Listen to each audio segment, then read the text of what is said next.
Alors comme je vous le dis, effectivement, c'est un outil. Ça permet de mieux connaître les clients et quelle est la finalité au fond de ça? Eh ben, c'est d'élaborer des produits et des offres commerciales qui vont être adaptées aux clients.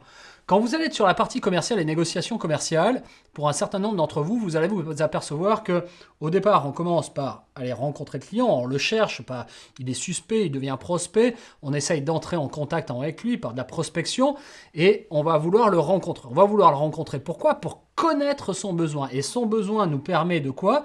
Nous permet de faire une proposition commerciale adaptée. Et bien là, le but du CRM, c'est exactement ça, c'est connaître au mieux, effectivement, notre client et savoir ce qu'il attend exactement. Et plus on sera en capacité de l'écouter, plus on sera en capacité de reconnaître ses attentes, plus on aura de chances de lui vendre nos produits et nos services puisqu'ils seront des plus adaptés par rapport à ses attentes. Donc, on va parler à ce moment-là, si vous voulez, de segmentation pour, au fond, réaliser des campagnes marketing. Suivant les besoins des clients, on va pouvoir segmenter. Et donc, notre CRM va effectivement apporter des fonctionnalités qui vont être intéressantes là-dedans. Je pourrais dire que cette segmentation, c'est un moyen de redéfinir sa stratégie vis-à-vis des clients, des différents types de clients qu'on a.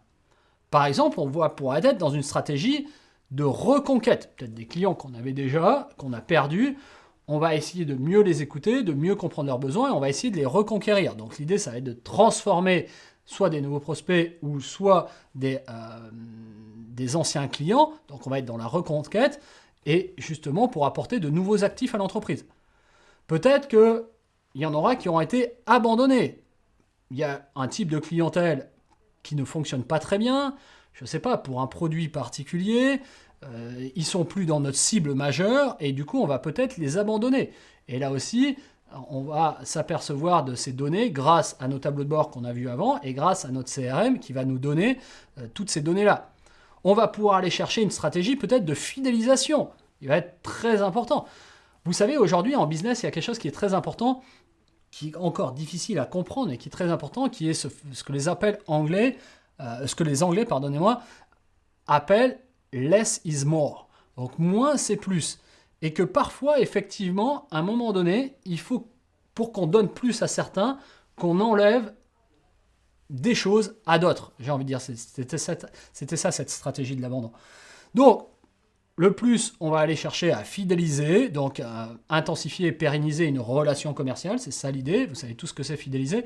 Vous avez tous certainement dans votre portefeuille, notamment mesdames, mais les messieurs aussi en ont quelques-unes, ces fameuses cartes de fidélité, vous en avez peut-être 5, 10, 15, 20, je ne sais pas.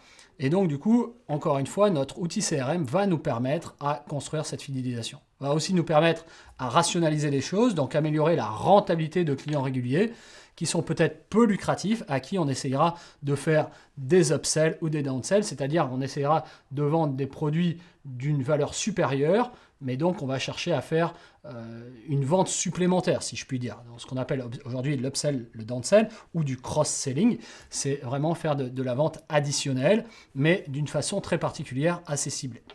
Donc notre CRM, il a pour but la centralisation des informations, vous avez compris, on va centraliser l'ensemble des informations qui vont nous permettre de dégager des stratégies et on va déterminer 3 types de CRM. Alors quels sont les types de CRM? Premier type qu'on va voir, c'est le CRM collaboratif. L'idée, c'est que ça regroupe les différents canaux d'échange avec les clients et les partenaires.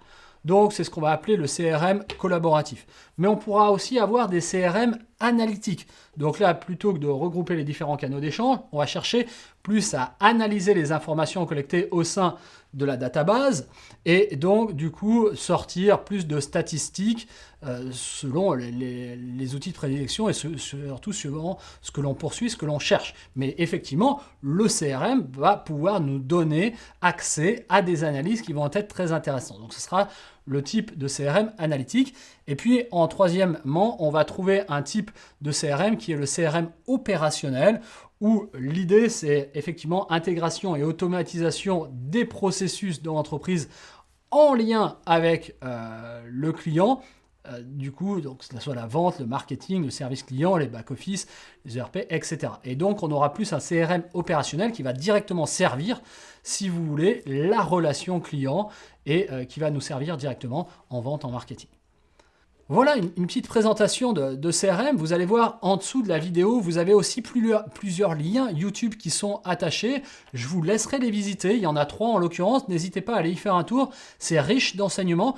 N'hésitez pas aussi à aller vous-même vous renseigner sur les CRM et de voir un peu ce qu'il s'agit. C'est vraiment intéressant. Vous avez aussi un petit schéma, même si il est assez intéressant. Je vous laisserai le découvrir, je ne veux pas tout découvrir en même temps avec vous. C'est sur l'évolution des choses, notamment en termes marketing, où on avait au départ un marketing de masse, puis ensuite un marketing direct qui passait sur des programmes de fidélisation. Aujourd'hui, on est dans la gestion de la relation client, puisque c'est si important. Aujourd'hui, une entreprise qui a une mauvaise gestion de sa relation client est une entreprise qui doit s'apprêter à souffrir terriblement. Voire même peut-être à disparaître, parce que c'est aujourd'hui l'enjeu majeur dans le commerce, dans le développement commercial, c'est justement la fidélisation client. Allons voir un exemple précis de CRM dans notre chapitre 4 qui est celle-ci.